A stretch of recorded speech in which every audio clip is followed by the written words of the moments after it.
Anteriormente la gente consideraba que tener mucho almacenamiento implicaba en tener mucha velocidad en su computadora y comúnmente confundían que tener 80 GB de almacenamiento implicaba que esa computadora iba a ser súper rapidísima, cuando confundían lo que era el almacenamiento con la memoria RAM. Hoy en día nos damos cuenta que el dispositivo más lento de la computadora viene siendo el disco duro. Ahora todo el mundo quiere unidades de estado sólido o otro tipo de dispositivos que aceleren más el uso del almacenamiento en la computadora. Lo cual quiere decir que en un futuro, si las unidades de almacenamiento óptico siguen optimizando su rendimiento y haciéndose cada vez más rápida, posiblemente estemos hablando de que no tengamos necesidad de usar memoria RAM o la seguiremos teniendo. Por algo existe la memoria caché. Tal vez en algún futuro esta memoria caché vaya a ser más grande y se vaya sustituyendo el uso de la memoria RAM. Pero actualmente fabricar memoria caché no es rentable. Pero este video no es ni para hablar de unidades sólidas ni para hablar de la memoria caché. En esta ocasión vamos a hablar de los discos duros.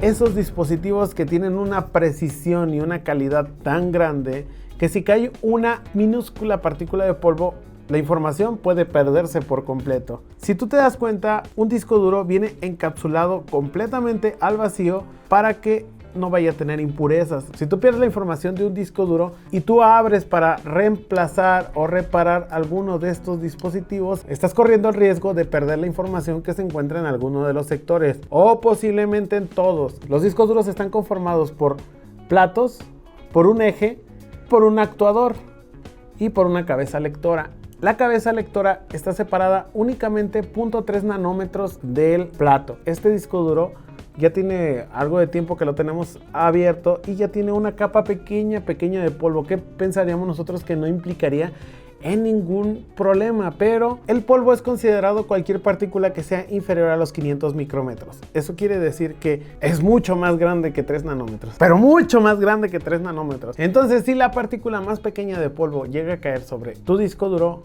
esta información puede estar perdida. Bueno, no dudo que haya gente muy osada que los haya abierto, pero hay que recordar algo que ha cambiado con el tiempo de los discos duros. Actualmente en un disco duro puedes almacenar más de 10 o 12 teras. Eso quiere decir que la cabeza lectora es cada vez más sensible y cada vez te lee más bits en menos espacio, porque los discos en realidad no han cambiado. Lo único que ha cambiado es la cantidad de platos que le puedes poner a un disco, pero dentro de cada disco los platos cumplen las mismas especificaciones de antes.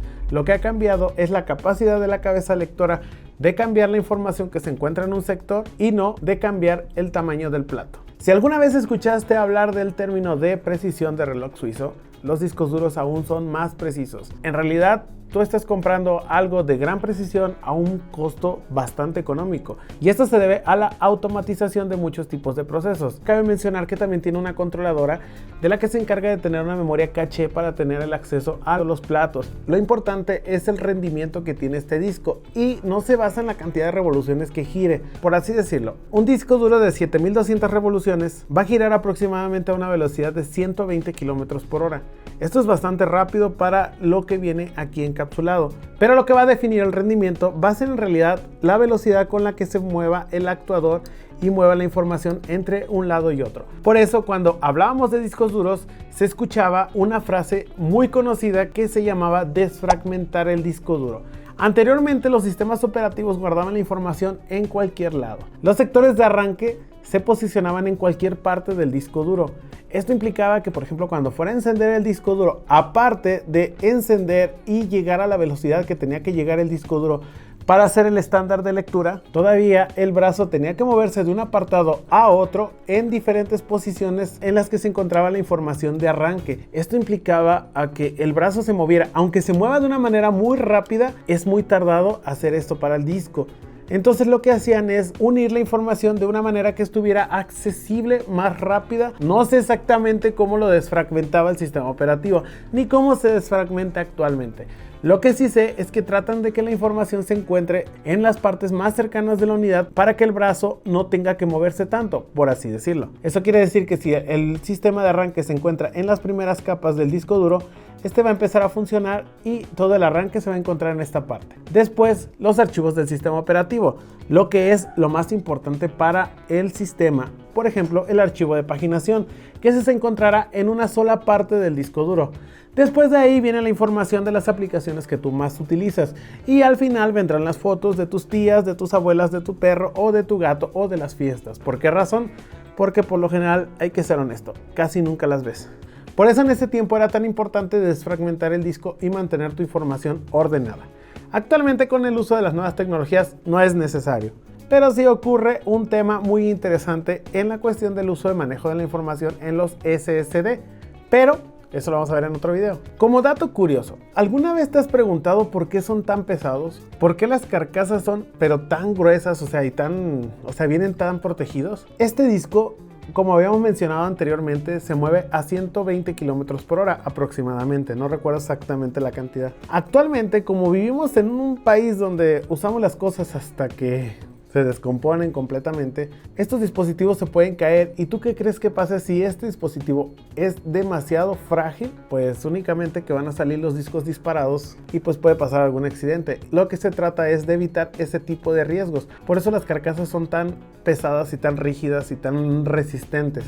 No me ha tocado ver algún caso de algo similar, pero sí me ha tocado ver golpes en las partes superiores de los discos de cuando un disco se zafa y empieza a golpear en la parte del... Aunque tienen ciertos métodos de parado y otras cuestiones, pero por esa razón la carcasa es tan resistente. Los primeros discos duros eran enormes, pesaban 1 tonelada y a veces guardaban únicamente 5 megas. Las entradas más comunes que nosotros conocimos fue el ID y el SATA. Es de los estándares más confiables y de hecho hasta algunas unidades de estado sólido las siguen teniendo.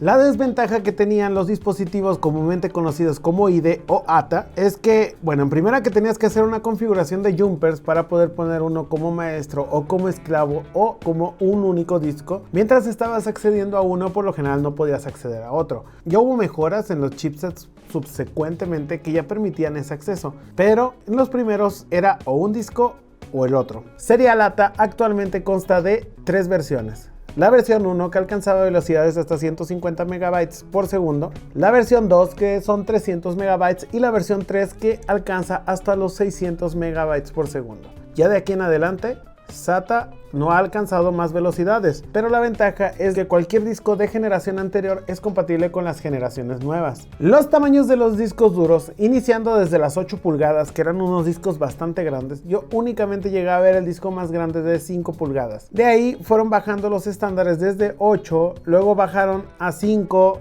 luego bajaron a lo que comúnmente conocemos como 3.5 pulgadas y los que se usan comúnmente en las laptops, que son de 2.5 pulgadas. Pero pues se tuvieron que ir haciendo obsoletos porque el tamaño no lo podían reducir más. No podían reducirlo más teniendo el rendimiento que tienen actualmente. Y por eso llegaron a sustituirlo las unidades de estado sólido. Esta unidad es únicamente grande porque así hicieron la carcasa, pero por dentro únicamente es una tarjeta. Si tú tuvieras una laptop con un disco duro normal, sí te recomendaríamos que fueras pensando en adquirir una unidad de estado sólido, porque te va a durar más y aún así, si la laptop se moja, puedes tener la posibilidad de recuperar tus datos cuando ésta se seque. A pesar de que el disco duro, muchas personas lo consideran que está quedando obsoleto contra las unidades de almacenamiento sólido, hay que recordar que si tu mayor necesidad es el almacenar gran cantidad de datos, usar un disco duro es más simple. Si tú quieres suscribirte al canal, por favor da clic aquí. Y si quieres ver más contenido, por favor da clic acá. O si quieres hacerlo más rápido, con este otro disco.